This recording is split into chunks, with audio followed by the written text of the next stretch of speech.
And all new Blitz starts right now. We're going to start here at Dawson County with head basketball coach for the Tigers, Thad Burgess. Coach, it's always awesome having you on the show. Man, we love seeing you come, Brian. I usually come a little bit earlier in the year, so yeah, kind of at the end of the year, and we've kind of regrouped and get ready to finish up the spring sports, get going with the spring sports matter way. Yeah, but before we dive into spring sports, I wanted to recap with you guys on the basketball season. Talk first of all. You had another 21 season, a trip to state, solid run through 7 AAA this year.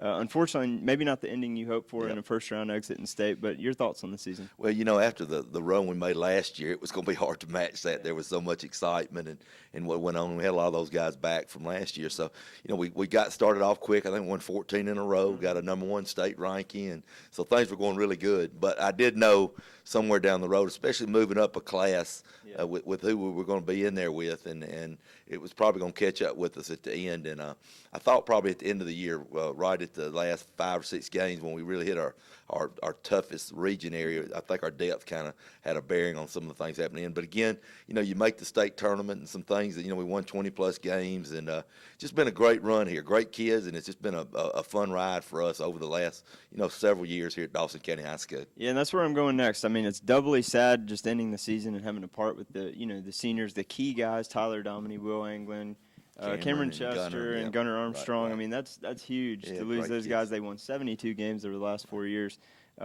Just if you can put thoughts on that. And just not just losing them. You feel like you've been with them, not just on the court, but, we spend a lot of time during the summer. We go to the camps during the summer, and I see them every day, and we text. It's almost like your own sons. I've probably talked to them more during the season than I do my own girls at home. So, we just got a very close bond.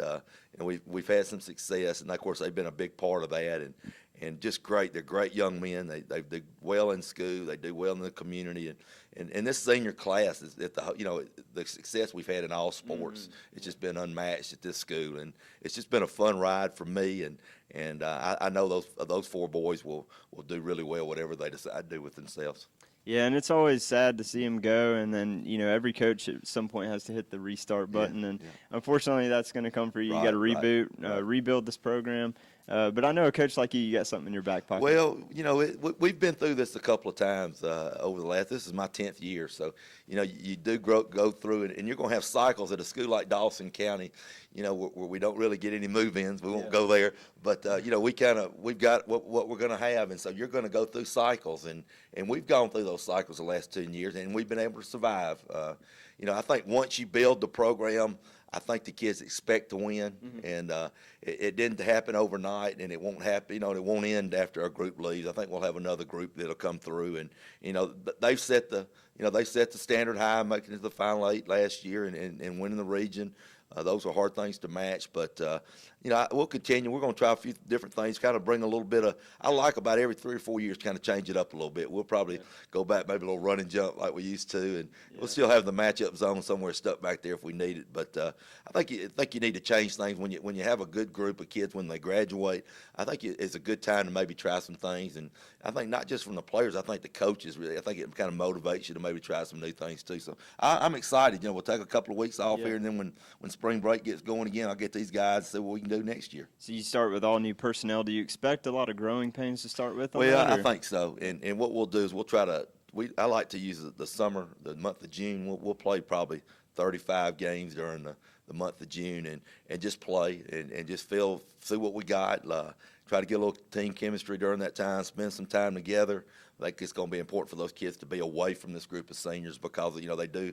I let seniors make a lot of decisions in what we do. So we'll have another group and we'll just we'll like I said we'll experiment a little bit during June, and then when October comes rolling around we'll to see what we got and just go from there. I think our region will be a little different too. Not only is Dawson County losing a lot, you look around the region, just about every one of the schools that were in our region were very top-heavy senior-wise. I know Buford loses 5 seniors. North Hall started 4 or 5 seniors. East Hall had a couple of key seniors, and everybody lost some really good players. So I think it'll be a rebuilding in maybe 7 AAA. but you don't ever know who's going to move in and what's going to happen along the way. Yeah, move-ins. Yeah. Now, we talked throughout the season about your lack of depth and how I think you phrased this to me that it scared you to death sometimes. It did. And talk a little about how that played into the factor for our viewers. I mean, you played a lot of games with 5 or 6 guys throughout the entire game. Yeah. So at some point, like you told me, you knew at some point you guys were going to run out of gas, hit a brick wall. Well, things really had to go well, and even in our last year, in a run that we made, we were doing the same thing with 6 or 7 players. And when that happens, everything has to go right, foul-wise, the tempo of the game. We've been pretty good about being able to keep the tempo in our way, and just so many things have to happen just perfect for us when you're only playing 6 or 7 guys. And even in the last game against Woodward Academy, Lucas was down with the flu, so that was one less body that we had. So we did play with 6. So. We've been able to survive through that, but we moved up a class, and when you start playing some teams a little bit more physical, like the Bufords and even North Hall, East Hall plays a lot of people. Even White County and West Hall, they were playing 8 or 9 players, and eventually it kind of wears down on you. But our kids battled. We win every game. Even the Woodward game, the last game we got knocked out in the first round of the playoffs. It was a 1 or 3 point game early in the fourth quarter. So, and then we lost at the buzzer against North Hall late. So we were still in the games, even with what we had depth wise. But it is what it is, and we've been very fortunate. And I think early in the year we was able, when we're playing some non-region teams, I think you can kind of do some things they're not used to seeing you do, and you kind of. But when you get in a region, everybody knows everything about everybody else, so you can't necessarily disguise it and hide some of those weaknesses that you do have. And you forecasted to me that you knew that would translate to some low-scoring, games for you guys, and you turned out on the winning side of most of those times. But it was, I believe, 6 of the last 7 games closing out the year with a loss. I think they still were around 50 points. Even the ones that were lost were, it almost was a point if it got to be 50 and above, it was probably going to be bad news for us, and that's hard to do. You really gotta you gotta be able to score some points, and it was just like every possession was important for us. We knew that we weren't going to score a bunch, so we had to try to get the most we could at that time. And but it was a good run, and our kids made it back to the our goal every year is to get to the state playoffs. That's something that we take a lot of pride in, and we were able to do it again this year, and I think it's something that that's a pride factor. Our kids will leave the program knowing that they've been a part of something very special, and we want to continue. I think we will down the road too, Brian. And I'm glad you mentioned that about the pride factor, because it's not just your team, it's the community. And when you come to a game here at Dawson County, it's definitely unlike any other place I go to see a game.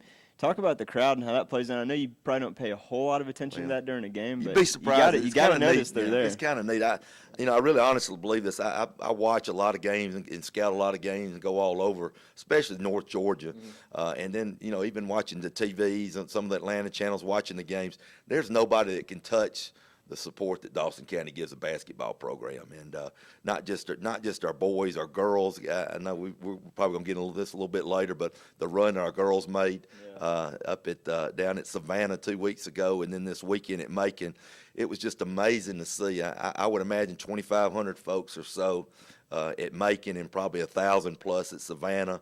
Our folks just are the best. I mean, they really have gone nuts with our basketball program, and all our programs. We've had a great deal of success. Our Crunk crew that you're very familiar with, they've just kind of taken and run with that. And our elementary schools, I know my daughter plays on the girls team, and they rode through the elementary schools, and all the kids met them when they left. It's just a neat time. We got something very special here at Dawson County, not only in our school but in our community, and I think the basketball program has had a big part in that. Yeah, now let's go ahead and before we let you go, just talk a little about that girls' run. It was great. Phenomenal. Yeah. I know I've heard some of the girls say something about they were trying to compete with the guys from last year making it to the Elite Eight. So well, it kind of took some of the steam out. Our girls program is very close with the boys. I mean, we feel like we're all together. Coach Sweat just did an incredible job. Those girls got on a similar road that we did the year before, but they even went a step further than what we were able to. And the same, I saw some of the same stuff. Our community just all of a sudden, got behind the girls, and they started playing so well the last 7 or 8 games. Of course, they played well all year, but you know, they got on that row, and they go down to North Laconia and beat them, and then they turn around and beat Decatur, and then go to the Final Four and win there, and then got to go to the championship game, which was so special, and of course played a great St. Pius team in the finals. But we all feel, I mean, all the teachers, the faculty, the other sports, the other coaches, the community, and not just Dawson County. I think we get a lot of pull from, when we go to these games from a lot of the schools around North Georgia. I think they feel like that they're part of what we're trying to do here, and it's just been a fun run. I know it made my life a lot easier. It was disappointing, of course, not being a part of that, but it was fun to really get involved with our girls and watch what Coach Sweat and the girls were able to do. Now, last thing for you, can we expect to see you coaching some of your players' kids now, kind of like Coach Sweat?